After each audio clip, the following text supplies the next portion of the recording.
বৈষম্য বিরোধী ছাত্র আন্দোলনের সরকার পতনের পর ছাত্র জনতার সমর্থনে উপদেষ্টা হন ডক্টর আসিফ নজরুল। সামাজিক যোগাযোগ মাধ্যমে তার ভেরিফাই ফেসবুকে একটি পোস্ট শেয়ার করেছেন। সেই শেয়ার পোস্টটি লেখা ছিল, ডক্টর ইউনূস ধীরে ধীরে স্টেটসম্যান এক প্রকার নিশ্চিত। এমন না যে তিনি এরই মধ্যে খুব বড় কিছু করে ফেলেছেন, তবে পলিটিক্সে জনগণের পারসেপশন যতটা ম্যাটার করে, রিয়েলিটি ততটা করে না। মার্চ মাসে রেমিটেন্সের দিকে তাকালে এটার একটা ইঙ্গিত পাওয়া যায়। $3 বিলিয়ন মানে প্রায় 35,000 কোটি টাকা। ঈদ উপলক্ষে রেমিটেন্স কিছুটা বাড়তে পারে, তবে এভাবেই হাই জাম্প দিয়ে আকাশে উঠে যেতে পারে না। জিনিসপত্রের দামের কথাই চিন্তা করুন। গত বছর 15 টাকা পিস দরে ডিম কিনতে হয়েছে, এবার কিনলাম 8 টাকা পিস, মানে প্রায় অর্ধেক। এত সস্তায় যে ইহ জন্মে ডিম খেতে পারবো সেটা কি 6 মাস আগেও ভেবেছিলাম? অর্থনীতি নিয়ে যাদের কিছুটা পড়াশোনা আছে তাদের জানার কথা যে একটা দেশের অর্থনীতির মূল ভিত্তি হলো সরকারের প্রতি জনগণের আস্থা। ইউনূস সাহেবের প্রতি আস্থাটা যে দিন দিন বাড়ছে সেটা আর বলার অপেক্ষা রাখে না। ডক্টর ইউনূসের আগে এতটা দেশপ্রেম, সততা, নিষ্ঠা এবং দক্ষতা নিয়ে একজন মানুষই সরকার চালিয়েছিলেন, জিয়াউর রহমান। আফসোসের ব্যাপার হচ্ছে তিনি বেশি দিন সময় পাননি, ইউনূসও সম্ভবত পাবে না। জিয়াউর রহমান জন্ম বগুড়ায়, যৌবন কেটেছে পশ্চিম পাকিস্তানে। প্রেসিডেন্ট হওয়ার পর তার মনে হলো যে ঢাকায় কিছু সম্পদ থাকা দরকার। সাভারে একটা বাড়ি পছন্দ হলো, বুকিং মানি পাঠিয়েছিলেন, কিন্তু পরপর দুটো কিস্তি মিস করলেন। চিঠি পাঠিয়ে সময় চাইলেন, তাকে সময় দেওয়া হলো, তবে লাভ হয়নি। পরের কিস্তিটাও মিস হয়ে গেল, তিনি আবারও চিঠি দিলেন। বগুড়ায় তার পৈতৃক জমিটা বিক্রি করে টাকা দেওয়ার কথা ছিল, কিন্তু ওইটা বিক্রি করতে পারেননি, ফলে সাভারের বাড়িটা আর কেনা সম্ভব হবে না। জরিমানা দিয়ে বুকিং মানি ফেরত নিয়ে গেলেন জিয়া। তার মৃত্যুর পর দেখা গেল স্ত্রী আর 2 ছেলের মাথা গোজার মতো একটা বাড়িও রেখে যেতে পারেননি তিনি। জিয়া স্টেটসম্যান হতে পেরেছেন কারণ তার মাথায় নিজের জন্য কিছু করার চিন্তা ছিল না, যা করেছেন সবটাই দেশের জন্য। ইউনূসেরও নিজের জন্য কিছু করার প্রয়োজন নেই।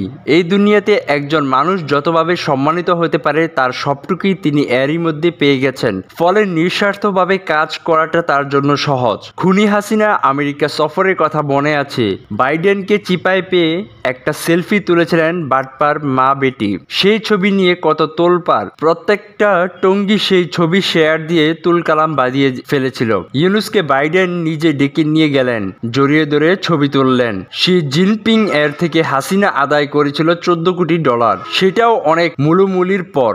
ইউনূসকে জিনপিং দিচ্ছেন $2 বিলিয়ন।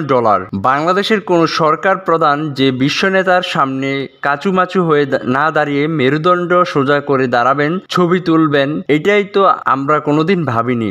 এর আগে জিয়াকে দেখেছিলাম জিমি কাটারের পাশে পায়ের উপর পা তুলে কথা বলতে, এবার দেখছি ইউনূসকে। গরিব দেশের সরকার প্রধানকে স্মার্ট হতে হয়, জিয়া স্মার্ট ছিলেন। সৌদি আরবে যাওয়ার সময় তিনি উপহার নিয়ে গেলেন 500টা নিম গাছের চারা, বললেন, মহামান্য বাদশাহ, আমি গরিব দেশের প্রতিনিধি, কি আর দিতে পারি আপনাকে, এই কয়েকটা গাছ দিলাম শুধু। বাদশাহ জড়িয়ে ধরেছিলেন জিয়াকে, জানতে চেয়েছিলেন বাংলাদেশের জন্য উনি কি করতে পারেন। জবাবে জিয়া ভিক্ষা চাননি, বরং চাইলেন চাকরি। বাঙালি শ্রমিকদের যেন মধ্যপ্রাচ্যে চাকরি দেওয়া হয়।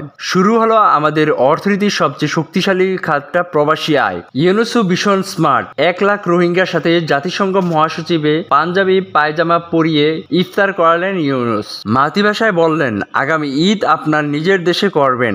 এরপর গেলেন চীন সফরে। বেইজিংয়ে না গিয়ে হাইনান প্রদেশে আগে গেলেন। প্রাদেশিক সরকারের দাওয়াত কবুল করলেন।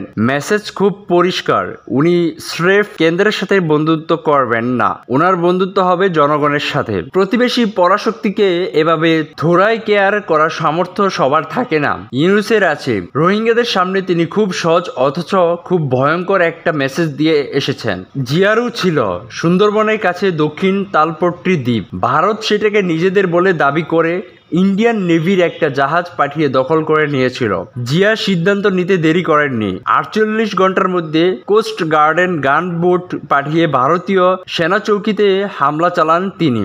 বিপদ বুঝতে পেরে ভারত চুপ করে সেনা প্রত্যাহার করে নেয়। এত বড় বুকের পাটা খুব বেশি লোকের থাকে না আসলে। খুনি হাসিনা রোহিঙ্গাদের আশ্রয় দেওয়ার সময় কি বলেছিল মনে আছে? বলেছিল যে 16 কোটি মানুষকে আমি খাওয়াতে পারি, আর 10 লাখ রোহিঙ্গাকে পারবো না? হাসিনাকে যে এখন কে খাওয়ায় সে খবর নেওয়ার সময় নেই কারো।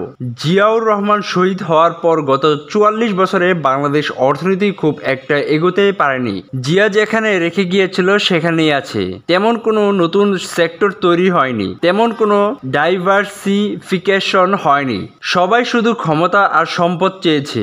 দেশের ভালো ছিল গণ্য ব্যাপার। এই প্রথম একজন কেউ এসেছেন যার কাছে ক্ষমতা মুখ্য না, যিনি বরাবর বলেছেন যে ডিসেম্বর অথবা জুন এরপরেই তাকে ধরে বেঁধেও বসিয়ে রাখা যাবে না। ওনার কথা না শুনলে উনি আরো আগেই চলে যাবেন। এই প্রথম কেউ একজন ক্ষমতা ছেড়ে দিতে চাচ্ছে। তবুও আমরা ভাবছি, ইস, লোকটাকে যদি আর কিছুদিন রেখে দিতে পারতাম। প্রায় 90 ভাগ ফকিন্নিপূর্ণ একটা দেশে ভুল করে এরকম দুজন মানুষ যে কিছু কালের জন্য হলেও দায়িত্ব পেয়েছিলেন, এটাই বুঝি অনেক।